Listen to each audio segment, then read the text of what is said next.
Welcome back to BSRTV for the final evening's racing from the British Sim Racers Touring Car Championship.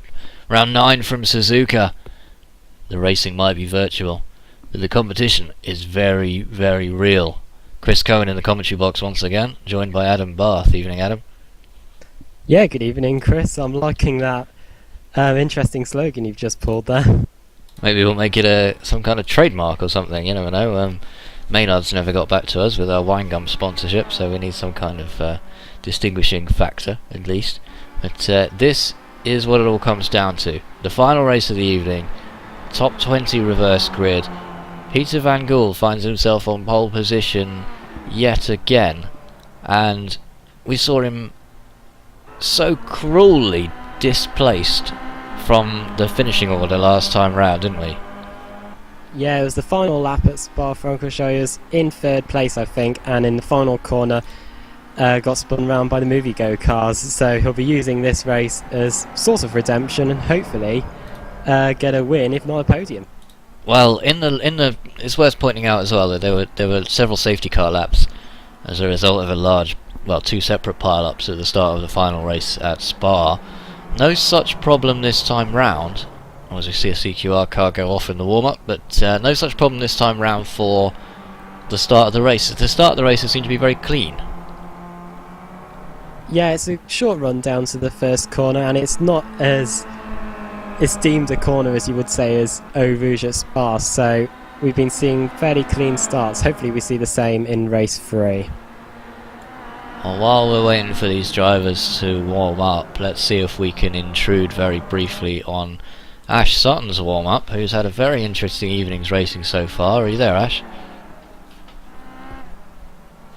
Not sure if we've got Ash Sutton. I think I'm going to go zeroing. Oh, he's not actually aware that he's on air, so we might be able to get some secrets out of him. Ash Sutton, are you there? No, he can't hear us, so we'll leave him to continue preparing. But he was involved in a rather interesting slowdown at the start of race 2, which put him down to 21st place. He got back to 15th. Didn't finish particularly well as a result, Adam, but it does push him to 6th place on the grid. Yeah, hopefully he'll be using this race as a means to get back to where he might have been in race 2. So the top 10 is going to be Peter van Gool and Stanisław Zuzol on the front row of the grid. Robert Plumley and Dan Hunt just behind. Smolensky and Sutton side by side on row 3. Then Katz and Kaiser. Seems to be you can only start on the same row of the grid as each other if you've got the same last first letter of your last name. And the final row of the top 10 will be Lopez and Jake Tucker. And we've got Savidovic starting down at 20th. Rushworth will be starting in 17th. Chepolewski 16th. And, well, Lopez and Sutton surely have the best chance here, Adam. Yeah, they didn't have very good race 2s, and they seem to be the highest on the grid of the championship contenders at the moment. So let's see what happens in this third race. Just having a look for disqualifications in that last race. We had a few more. There is an incident limit, so if you go off track or you make contact with other cars, the way iRacing punishes you is it gives you incident points. More for crashing into other cars than going off track, but still they all count. And as a result, if you pick up more than 13, you will be disqualified as 13 for this particular race. Tim Mawson, Colin Steele, Robert Graham, Andrew Whitehead and Peter Newman all disqualified, and connection problems for Richard Wilde, Scott Malcolm and Aaron Gearing in the last race put paid to their chances. But 45 cars were on the grid at the start of the last race, and yeah, it's definitely an interesting prospect, because we should have quite that number this time as well. Hopefully another 45 heading out to the grid. Yeah, this is what touring car racing's all about. A whole load of cars on the grid, all trying to pile their way into that first corner. Race 3, expect some carnage, who knows. Well, these cars can take a little bit of punishment, not like your open wheel races where the wheels can collide and you end up Maldonadoing somebody, flipping them over. But definitely some carnage is possible. But these drivers have already proven twice that they can stay away from that kind of behaviour at the start of a race. Whether it's going to be the same, we almost saw a nasty incident with one of the STP Bianco cars not starting last time. Whether it's going to be the same this time, because the slower guys are at the front, arguably. Peter Van Gool is a 20th place sort of finisher and finds himself on pole position, and that is alongside Stanimir Zuzov in the US, a racing car just behind him. Where's Savilovic? She's right back there on row 10 of the grid. How many places can he pick up? He said before the race he'd be happy if he finished rather in 20th place. We'll have to see exactly how well he can do. But a huge number of cars there. This circuit can support full 60 cars. We're not going to get near that 60 number, but 45 head down to the grid for the final race. Round 9 from Suzuka is about to get underway as the lights go on for the final time this evening in the BSRTC. They are underway. Peter Van Gool leads them away. Already Russell Laidler moves to the middle of the field in the CQR machine. Sutton looking down the inside, getting pushed out by Dan Hunt. Let's have a quick look, see if we can get some eyes on that. He's already gone round Dan... Oh, and Dan Hunt's... Oh, it's a huge crash! Dan Hunt spins someone around, Sutton's off. One of the Yuasas went into orbit there, and there's more carnage up in front as well. Well, what's going on here? Let's see if we can go back and have another look at that one. Look at this, Coba Lopez up to 6th position already. Well, let's get some eyes on that incident there at the start. Just coming down the start-finish straight here. Now you can see Sutton is all over the grass. Dan Hunt actually realises he's down the inside, moves out of the way there, and it's the AMD car there, the number 147, that doesn't notice and comes across the front of Dan Hunt, and oh dear, that car is another victim of the iRacing physics. Sutton is backwards. The 147 is the car that belongs to Robert Plumley. So Plumley survives but didn't notice, and one of the chrome restarts into another of the DMR cars up in front. All hell breaks loose very early on there, Adam. What were we saying about Ashley Sutton using this race to get redemption for race 2, and now he's all the way down the order at the back. Looking at replays, he's on the grass, and the more contact just behind. Sorry to butt in there. That's Janowski, I think. Janowski in some kind of well, we didn't see how that started. There's a car sideways. More iRacing physics calamities there going on, and that Pertec car is absolutely mullered, destroyed. Let's see what's happened to Janowski in this incident, see if we can get a better view of that one. We'll just come back to that in a moment, Adam. But Janowski, yeah, gets it a little bit wide, spins back across the track. That's Ash Sutton, has already been collected once, almost gets collected, but instead it's the it's one of the Pertecs there. Not sure which one that was. And then there's cars absolutely all over the place here. Janowski gets it under control, but then you can see further down here there's all kinds of carnage breaking loose. I think we lost 2 of the Pertecs. Chrome restart number 30 is sideways there, and then well, that Pertec car is out of control across the track. It's now stationary in the middle of the track, and it's now in orbit. Yeah, the Pertec cars, they start the race meeting off with such optimism, and now they've been involved in all these wrecks. Just to run through the standings at the end of the first lap, it's Zuzov in the lead, it's Van Gaal in second, Robert Plumley in third, Jerome Kaiser fourth, and Daniel Hunt rounds out the top 5. Well, brilliant, thanks for that, Adam. We have to work out who we've lost in that first lap fracas. No safety car generated, which is good for the racing. Oh, and a slowdown for Robert Plumley there. Oh, that's not good news for Plumley, who was doing pretty well up until that point. Van Gaal is showing us 15th for me at the moment. Joran Kaiser is in second place. Is that what you've got as well? I don't know, my timing screens update at the end of each lap, so yours are probably more accurate than mine. So Zuzov leads from Joran Kaiser in second place. Dan Hunt in third. Well, these guys will be getting caught pretty quickly because that's Koba Lopez just behind there. He's got to get past Jake Tucker and then Dan Hunt, but Katz is right behind him and Terry behind him as well. Does Lopez have the run on Jake Tucker? Looks like he might well have. If he's got any kind of his car, any part of his car down the inside, he will go for that at 130R. Tucker's going to have to be aware that he's there. Well, cuts across the front of him, very confident that Lopez wouldn't keep his foot in there. Now just behind Adam Terry, around the outside of Katz, he's going to have to fall into line, and just behind that there's a huge queue of cars waiting to get through here. It's all about survival in this final race at the very end there, and that's Chepalevsky alongside Hoog. These are the two of the four, I should say, main championship contenders here. Chepalevsky looking both ways for a way round Hoog, and Savidovic is right behind. Chepalevsky doesn't get the job done and has to fall back into that big long line. Laidler currently running 8th, doing very well. And let's go back to that Koba Lopez battle, because surely it won't be long before he gets past Jake Tucker. Yeah, we were speaking about the Pertec cars having a Merriva race meeting. However, there is still one Pertec car left in 4th place, and he nearly won race 2 at Spa last time round, so let's see if he can hold on to this 4th position. Well, Jake Tucker's no pushover, we know that. Dan Hunt, oh, side by side now. Dan Hunt's going to be a roadblock up in front. In the politest possible form. He's possibly not as fast as the guys just behind him.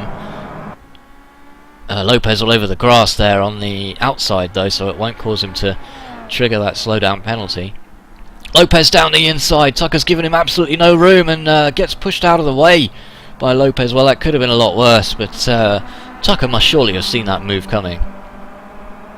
Yeah, we were speaking earlier that the key overtaking spots are usually the hairpin and the chicane, and Lopez, in a touring car style way, barged his way past Tucker up into 4th position. And once again, we see at the start, well, Tucker's it's about halfway. It's a general guide. You need to get your car halfway alongside the other car to make the move. Varies from series to series, and depending on how polite the other drivers are. And well, you've got to feel like Tucker might well have just let him have the place and then focused on Dan Hunt in front of him. But Lopez just steams past Dan Hunt in the end. I don't think Hunt was going to put up any kind of opposition. Oh, and well, there's cars into the back of each other coming through. Well, they're still colliding, and that's Chepalevsky gets bundled off the track. And that all started because it was too wide through that chicane there, and the cars just bunched up on each other. Really, have a look from the overhead there. Laidler's into the back of Terry, gets straightened up by Rushworth. Laidler's off on the inside. There's 6 cars there trying to go through the same corner at the same time. 3 wide through the second part of the chicane. Laidler just pushes Rushworth out of the way, and then Chepalevsky is the victim because he's on the outside. And these guys just need to understand single file, I think. Yeah, poor Chepalevsky's down to 17th place, but the person I think that's gained the most is Wojciech Savidovic. He's up into 11th position. Great job by the SGP Bianco driver. Hoog up in front of him, and Brustrom, and then Rushworth. So a chrome restart car and then 2 movie go cars to get past if he wants to get any higher. He said he'd be happy with 20th place or higher. The or higher definitely applies here. Well, a little bit of smoke there. I don't know if we had any kind of contact at just off the camera into that chicane, the hairpin rather. Koba Lopez up to 3rd position, and where did he start? 8th, I think. So good running, or 9th maybe for Koba Lopez. Only Kaiser and Zuzov up in front, and you can see well, they're side by side. Zuzov around the outside. Kaiser has managed to worm his way down the inside. Will want to go as wide as possible. Actually clears Zuzov. That was very brave. If he hadn't cleared Zuzov when he moved around to the outside there, he would not have been in a good state approaching that corner. Zuzov is down to 2nd then.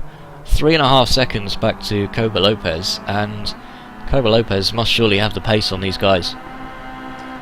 Yeah, well done by Kaiser to get him into first place. Zuzov's doing a good job. He's the highest of the Yuasa cars at the moment. That's usually a job for Chepelevsky, so good job by Zuzov at the moment, but surely Lopez will start to close down the gap on them soon. Well, Dan Hunt on the left and Andreas Katz on the right, side by side into turn 1. Katz clears him, but has to go very, very late on the brakes. Oh, big power slide from the German driver, and that's 3 wide now. Dan Hunt just gets out in front, and Terry and Katz are side by side. Katz will keep that position. I think Terry just using a bit of discretion there to keep himself on the track. Dan Hunt, well, in the end, just held his line, carries on, 5th place, still running extremely highly in this race for DM Racing. Katz just behind him, Terry behind him, Brewstrom and Rushworth. And Savidovic still running in 11th place as we reach the halfway point. Hunt and Katz side by side once again. Katz is pretty desperate to get past Hunt, isn't he?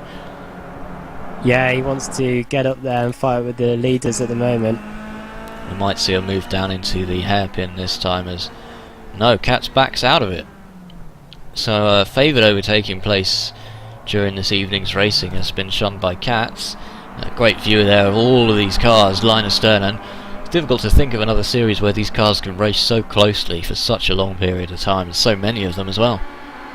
Yeah, we're seeing the top touring car drivers here on iRacing battling it out around a top class circuit like Suzuka. It's brilliant racing. Katz still 6th, Hunt still 5th, but Andreas Katz will attempt to get the best possible exit here and line up his Karcher Kia Optima down the inside of Hunt. Hunt got a very good exit though. I'm not sure that Katz is going to be able to make this one work. He's going to need to move back to the outside, otherwise he's going to shed so much speed. No, he's through. He's through, but he's going to go wide. Well, just keeps the car on the circuit, but they're going to be side by side once again down into the chicane. And we know what happened here last time into the chicane. Little bit of panel beating there going on. And Hunt just about holds on to that position, but that's going to allow Rushworth to sneak past Terry. Rushworth and Terry still side by side behind Dan Hunt. Dan Hunt now down to 6th, and Katz already starting to clear this group. And well, the racing's so much more interesting now that these sort of really fast guys are out of position. But we might just need to cut away from this in a moment. Look how close these guys are racing. Rushworth versus Terry. Yeah, the Movie Go cars are right in amongst this battle. They'll be trying to work their way up through the grid. They've had a pretty uninteresting race meeting, therefore they're trying to get as much points as they can. Well, Savidovic has got past Linus Brewstrom into 10th place, so top 10 finish on the cards now for the current championship leader. Any kind of mistake up front though could put paid to a lot of drivers' races when they're racing this close. Savidovic holding on to the back of Stefan Hug's car there. And look at this, Koba Lopez is right on the back of Stanimir Zuzov now, and he's looking to take 2nd place away. He's got 4 laps, could he even win this? Yeah, Lopez, the winner of race 1, will he be going out for a double race winning meeting? Well, Joran Kaiser has got in front of Zuzov, but hasn't really extended his lead all that much. You can just see him at the foreground of that particular camera shot. Well, what has happened to Smolensky as well, because he started fairly high. He's out. Smolensky's out. Robert Burton is out. Peter Foster is out. Andrew Whitehead is out once again.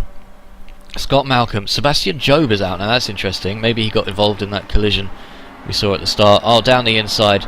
Makes it look easy. Lopez breezes past Zuzov. He's after Kaiser. He absolutely is. And also, just to round off the retirements, Kevin Critchley is also out. So 4 laps to go. The eBay Motors driver in 2nd place, Koba Lopez, is already gaining on Joran Kaiser. He's putting in about a second a lap quicker, as the timing just updates. Half a second. Yeah, not that much.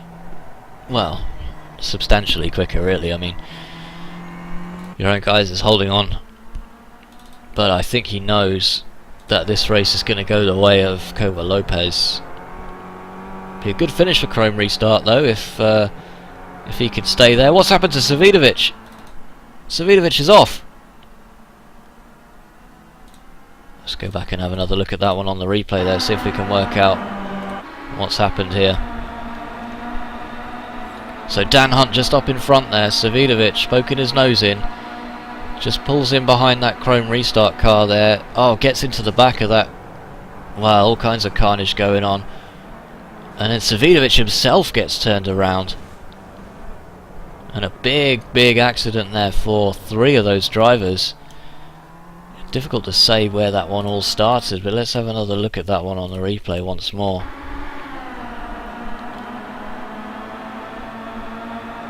So 2 of the STP Biancos there. Is that Terry as well? Yeah, I'm just having a look on the replay at the moment. Savidovic gets into the back of the Chrome Restart car. That's where the problem started. And then that's the number 33 there, Adam Terry, gets turned around, just minding his own business really. And then it's the 4 car. It's I believe that's Linus Broström turns Savidovic around. Now make of that what you will, but Savidovic down to 16th place as a result. Wow. Yeah, shame for Savidovic. He was doing very well, especially after starting 20th in this race. The Movie Go cars changing the race results yet again. Well, Dan Hunt holding on to 7th, but he's got Baker and Chepalevsky right behind him. It'd be a good result for the newly formed DM Racing team if they can pull off a 7th place finish here, but I don't think that's going to be the case, as here comes Baker. He's going to have to go down the outside. Chepalevsky is choosing to stay behind Hunt, but moves out now. Doesn't want to make it 3 wide here. That would be extremely ill-advised, and Baker sails round the outside of Dan Hunt. Dan Hunt might have an answer to this though, as Baker gets a very slow exit as a result of his passing manoeuvre. They're 2 wide now. They're still 2 wide. Chepalevsky is going to be the main beneficiary if either of these make any contact. Don't forget about Broström right behind as well. Well, still 2 wide they go. Dan Hunt's going to have it just about. Now Chepalevsky's got a real chance to get past David Baker just behind. Chepalevsky, he was off earlier in the race and now he's up inside the top 10. Wow, great recovery drive for the iRacing driver here. And he's through. So Chepalevsky gets to, well, it takes a turn at Dan Hunt, and the back of Dan Hunt's car is, well, hopefully will stay in one piece. It's coming under a lot of pressure throughout this race, and Chepalevsky's exit there was remarkable. Look at the traction he got on the exit, just drove it on the inside of the exit of that corner around Dan Hunt, and he gets the place. So Chepalevsky now up to 7th. Yes, here comes Baker. I've been focusing on the lead battle. It's been fairly static. The gap is down to 0.2 of a second. I'll let you focus on that battle. Oh, Baker and Broström now side by side. Just can't take your eyes off this mid-pack, but we're going to have to, because Kaiser is now under threat for the race lead as Koba Lopez has closed that gap right up. Zuzov has fallen off to 1 second behind. There he is, just there. Lopez lines the car up for a fast exit, and he will have a go down the start-finish straight, I'm sure. 3 laps to go from the evening's racing here at Suzuka. This is Ade Koba Lopez. Looks down the inside. Kaiser doesn't put up much of a fight really. He's probably aware that Lopez has got the pace, and Lopez is through into the lead of this race. But well, Kaiser, can he mount another challenge? No, we saw Dan Hunt do it last lap, and it's going to be Koba Lopez's race surely. Yeah, looks like it. I don't see anyone else mounting a challenge to him, but let's see if anyone does. Let's have a look a little bit further down the field. We were talking about Bjorn de Haas earlier, and he apparently just heard from his MovieGo teammate Jamie Rushworth in the last race that he just bought the car tonight. So immense driving from him to get a 22nd where he's running at the moment. That's Richard Wilde just going through, and he takes 21st away from him. Savidovic still running 16th, and he's got a lot of cars to get past. It looks like, well, his teammate Terry got caught up in that collision as well, and I think it was probably Stefan Hug, judging by the fact that these three cars are still together on the track. Ellis Stevens just behind there, 17th place. And yeah, go on. Yeah, it's okay. Race meeting for Ellis Stevens. Let's see what he can do in these final few laps. Well, just behind here, look at this. Hug getting all over Reggie Blaine's car, and that's put him side by side with Adam Terry. The former teammates from last season are now driving separate cars. No change for position then. So it's Terry from Hug for Savidovic for 14th place. And there's a battle between Andreas Katz and Jamie Rushworth for 5th place. Rushworth is currently losing this battle in 6th place, but Katz has done well. I mean, he's had some... Well, he's been arguably taken out by the same driver in 2 races in a row, so to even show up for the 3rd race, instead of going off to, I don't know, smash your head through some precious glassware, I suppose would be an achievement. But the German is still out there on track, coming under all kinds of threat now from Rushworth. Rushworth forced to go around the outside, but he's gonna have to give this one up. Katz will have this corner. It's the final lap at Suzuka. Lopez with a 1 second lead from Kaiser, and then Zuzov, then Jake Tucker. Jake Tucker doing well in the Pertec racing machine. He's out on his own, really. Yeah, it'll be a good haul of points for the Pertec team. Shame about his teammates getting involved in various incidents throughout the race. Well, we've lost a whole load, unfortunately. Some still going.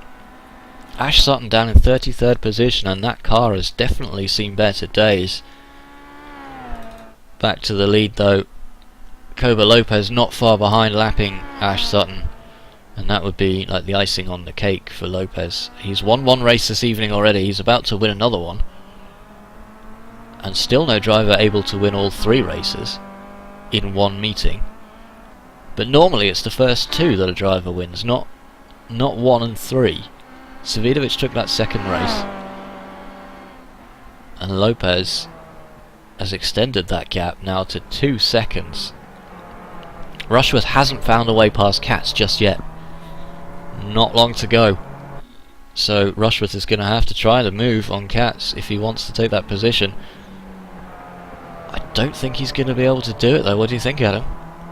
Yeah, it's going to be close. However, I think Katz will be able to hold on, but there is the chicane coming up. Well, let's go back to the front for the last time. Koba Lopez comes through the chicane. The evo Motors driver will take his 2nd victory of the evening, really showing what he can do when he does get out front, but not incident free by any means. Koba Lopez wins at Suzuka. Rushworth goes wide into the chicane. He's definitely lost that battle now. Well, that's going to hand 5th place to Katz. There he is, across the start-finish line now. Rushworth 6th. Chepelewski will take 7th. Good haul of points for him. Brostrom 8th. Baker in 9th. Dan Hunt holds on for 10th position. It's close between Van Gool and Blaine. Camera's gone out of focus for some reason. Don't know why. But never mind. And the results will be coming up on your screen. Savidovic has managed to gain a few spots on the last lap. I don't know how he did it, but he managed to get 14th place, and his teammate Adam Terry 13th at the end.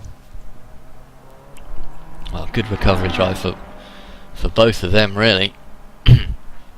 So Lopez with a win from Kaiser, and then Zuzov 3rd. Jake Tucker 4th. Katz 5th. Rushworth 6th. Chepelewski 7th. Brostrom 8th. Baker 9th. Hunt in 10th place. Van Gool holds on for 11th, which is a great result for him. Reggie Blaine in 12th. Terry and Savidovic, the 2 teammates for STP Bianco, 13th and 14th. Hug only managing 15th. Stevens 16th. Burleson 17th. Mawson 18th. 19th place is Richardson. and then his teammate Richard Wilde in 20th place. So all 4 eBay Motors cars finishing in the top 20. Good result for them this evening. And, well, Terry Savidovic Hoog not able to finish in the top 10, but Chepelevsky and Rushworth were both able to do so. So surely advantage to them in the championship. We don't have the point scores for you just now, unfortunately. We'll have to wait until they're updated later in the week. But that could make the championship battle incredibly tight. Yeah, just when we thought Savidovic was running away with this championship, he has a bit of a bad race like he has just now, and it could alter the championship points. Let's go over and see if we can have a quick word with Stelian Chepelevsky. He's not normally around after the race. We've had trouble speaking to him before. But, are you there, Steli? Yeah, this time here, Chris. Good, excellent. Welcome to BSR TV. Now, when you were 3 wide in the chicane earlier in this race and you went off into the grass, we thought that might have been the end of your race, but you came back very strongly. Yeah, that was so scary moment. I don't know what happened there. I don't know really why I lost my car there, but I was thinking that's the end. Well, 7th place for you, and really a great result across all 3 races this evening, so that should move you higher up the championship, and you must be delighted, really. Yeah, the difficult was after the second incident where we were, I don't know, two or 3 wide on the chicane, and I get slowed down, and I think I was 16th, and I had already 8 incidents, so it was really tricky to pass the other guys around. And Stanimir Zizov, your Yuasa Racing teammate, actually finished ahead of you in that race, and that is one of the rare occasions when you're not the top finishing Yuasa driver, so must be some congratulations in order for him. I am really happy about him. I know he really don't have a lot of time to test, and he did very well this race. And your long-standing rivalry with Andreas Katz from a few seasons ago, we saw Katz get involved in 2 separate incidents with the same driver who happens to be on your team, Alexander Smolensky. And what did you make of those 2 incidents? I didn't see the incident, but I talked already with Alex, and he felt quite bad, so I don't know, something is hard. So I don't know, what can I say? Well, Kat's not having the season that he would want, but surely that helps you. But who do you see as the main rival this season? There is, I think, 10 drivers who can win this championship, so how you see, my approach this season is completely different. I try to be consistent. I don't take too much risk. So I don't know. I think Wojtek is really strong. Hook is really strong. Jamie is amazing fast. Lopez, we all know Lopez. Adam Terry. There is 10 drivers. I don't know. So no one rival, and just pretty much everybody around you, but you've done extremely well this evening. We'll let you go off and celebrate your evening's racing. Thanks for joining us. Thank you very much, Chris. Have a good evening, guys. Stelian Chepelevsky for Yuasa Racing there, and he's very optimistic, isn't he? Even though he does admit to driving quite conservatively there. Yeah, he's very consistent. He gets the points in at the end of the race weekend. After all, he did win our Senna Trophy at the Silverstone race meeting. Therefore, he's a pretty good driver, and therefore he deserves to have a good shot at the championship. Well, I'm desperate to know what the scores are going to be, but the disqualifications and incidents and stewards' inquiries need to take place before we get the official word on points updates, so nothing for you there. Do check out bsrtv.net, where the standings are posted. There's a link there, and that will be a bit later in the week. Maybe check back at the weekend. And that is also the source of all of your online virtual racing viewing needs. The Skip Barber series, Mondays from 8:40, and you can watch the last round, which was at Silverstone Southern. That's already up there. The GT Sprint Cup, which is immensely popular, involving the BMW Z4, the RUF, and the McLaren MP4. Those cars will be taken to the track every Tuesday, and that's from 8:15 PM. All of these times are UK times, by the way. The last few rounds of racing were pretty frantic and completely different style to what we've seen this evening as well. And the touring cars, of course, back at the same time next week without Adam Barth. So we'll have to see who we can find to fill your shoes for the evening next week, Adam. Yeah, it's a shame I'm going to miss it. I'm looking forward to probably watching it when I catch up. I think is the next race at it's either Indianapolis or the Circuit of the Americas, isn't it? Yes, is what I'm going to say to that. Check out the YouTube page for the full schedule, and we will see you guys next week. But thanks very much for watching this evening.